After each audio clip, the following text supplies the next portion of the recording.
You ever walk into a room and question why you went in there in the first place? Or you go to the grocery store and come up with everything but what you originally needed?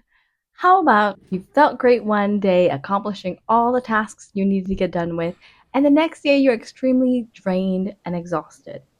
Chances are you have ADHD, which falls under the umbrella of being neurodivergent. In this video, we are going to discuss ways in which you can still be productive if you're neurodivergent. So keep watching.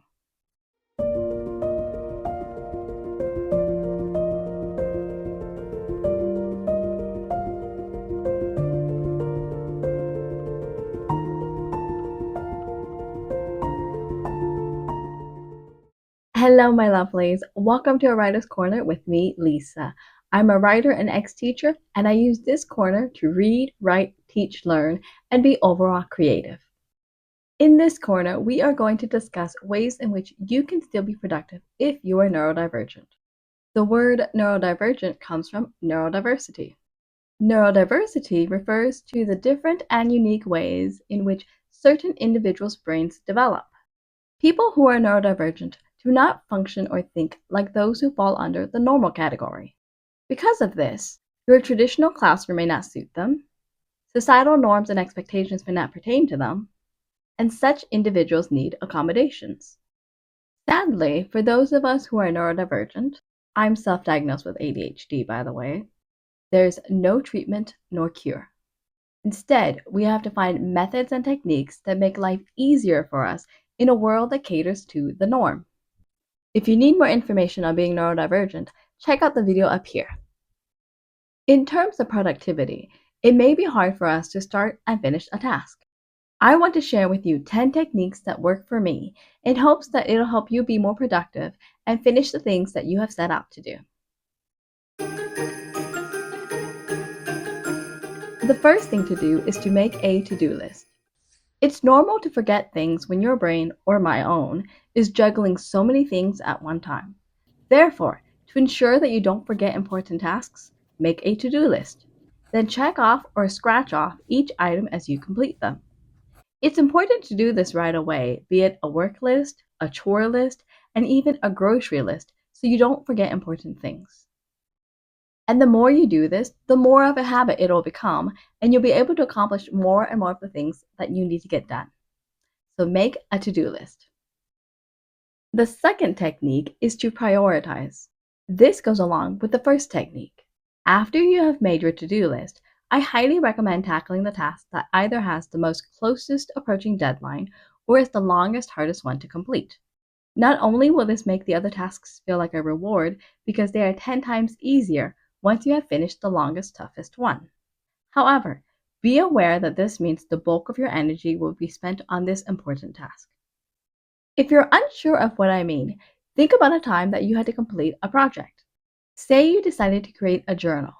How did you feel afterwards? Did you want to do other things? Or did you just want to lie down and stare at your phone and recharge? Because that would be me after prioritizing a tough project. The third technique is to take breaks. I get it. You're a go-getter. If a task is given, you tackle it right away. And you think you could spend the next several hours working on it. Reality kicker, you soon lose momentum and energy. That's to be expected. So take breaks every now and then. It could be 10 minutes every 50 minutes. Super simple. The reason I say this is that by always being on the go, you will lose energy and fall flat. So give yourself time to recharge by taking breaks. The fourth method is to be realistic. This is my biggest struggle. I am very hard on myself and hold myself to high expectations. And when I don't meet those expectations, I actually get very down and depressed. Which is why I am here to tell you to be realistic. Know that the many tasks that you have given yourself may not be completed in the time that you want. For instance, last year I gave myself the challenge of completing a writing project that I started 10 years ago. Although I finished the draft in 3 months, I am still editing it to this day. Stack that with the many other writing projects that I have given myself, and that novel has to sit on a shelf and wait until I return to it. In terms of yourself, know what you can and cannot accomplish right away. Give yourself leeway and be very forgiving of yourself, because life is just not easy. The fifth technique is to have a home base. As someone with ADHD, I learned from a very young age that everything needs a home base. This is basically the spot where something sits and returns to if it has been removed for use. An obvious example is where to place the car keys so you don't lose them and know exactly where they are when you need to leave the house. Another example is where the pens sit. My husband and I have a cup of pens and markers with notepads in a certain spot so that if we need to write correspondences or make notes, we know where to go. A third home base is where to set your smartphone. If I'm upstairs, it sits by my pillow. If I'm downstairs and I'm cooking, I automatically sit it on the dining table. The purpose of a home base is to know where something is right away so that you're not frantically searching for it when you need it. The sixth technique is to remember to have fun. If you're ADHD like me, life can naturally be stressful and bring about anxiety. This is just from knowing that you have responsibilities such as school, work, or a family. In order to alleviate the stress or thought of stress, remember to have fun. This could be finding ways to make your responsibilities more interesting. Find a new way to do something, or personalize it to your liking, your pace. For example, if you have to do the chores, such as dishes and cleaning the house, put on music or listen to an audiobook or podcast. This is personally how I stay sane while cleaning up a house run by 2 toddlers. Remember to have fun when life brings you stressors. The seventh technique is to have an accountability buddy. Ask a friend, colleague, classmate, whoever, to be your accountability buddy. Their job is to check in on you and make sure you are doing the things you set out to do. If you have homework, work in the presence of your accountability buddy and check in with them on your progress. If you have a work project, have a coworker check in daily or throughout the day on your work. If you have a writing project, have a friend check in so you can talk about how much you have written for the day or the week and how close you are to meeting your deadline. Super handy, so get yourself an accountability buddy. The eighth technique is to plan the night before. Another great way to ensure that you complete a task, or at least get it started, is to plan the night before. Set out the outfit you want to wear tomorrow, get the kids' clothes and backpacks ready the night before, pack your lunch ahead of time, and if you're going to a birthday party, put the gifts by the door. Doing this will eliminate any running around frantically searching for things and forgetting something once you are already on the road. Plus, planning the night before ensures that you have less things to think about the day of. The ninth technique is to keep a notepad. Another way to be productive is to keep a notepad. This can be a physical notebook or a digital one. Jot down the things you need to do as they come to you.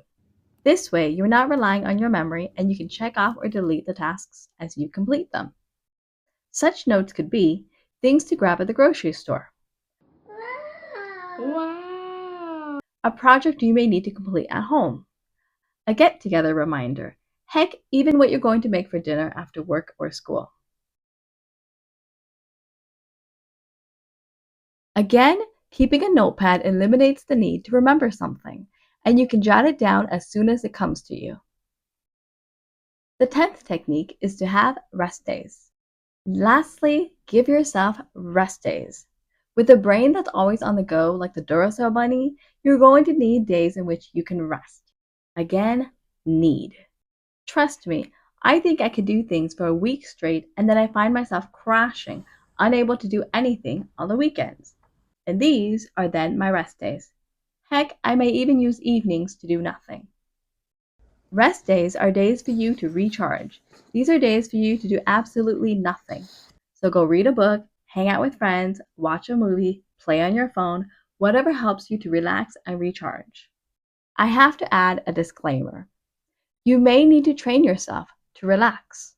It took me 4 years of marriage to learn how to relax. I come from a home where I always had to be on the go with cleaning and cooking because my mother was very nitpicky and always breathing down my back. Having to be on the go was then in my nervous system. So it took me several years to actually teach myself to relax and teach my body that I'm actually okay and safe when I relax. So if you find yourself having difficulty relaxing, please know that it was drilled into you to always be on the go, and it's not your fault. You just have to retrain yourself to learn how to relax. Again, it's totally okay for you to have rest days. This way, you'll be more productive the next day. That's all I have for this video. Thank you so much for watching. I hope it was helpful. If you'd like to learn more or have questions or comments on how to life as a neurodivergent, put them in the comment box below. For more similar videos, check out the ones on the screen and I will see you there. Take care and have fun reading and writing. Bye!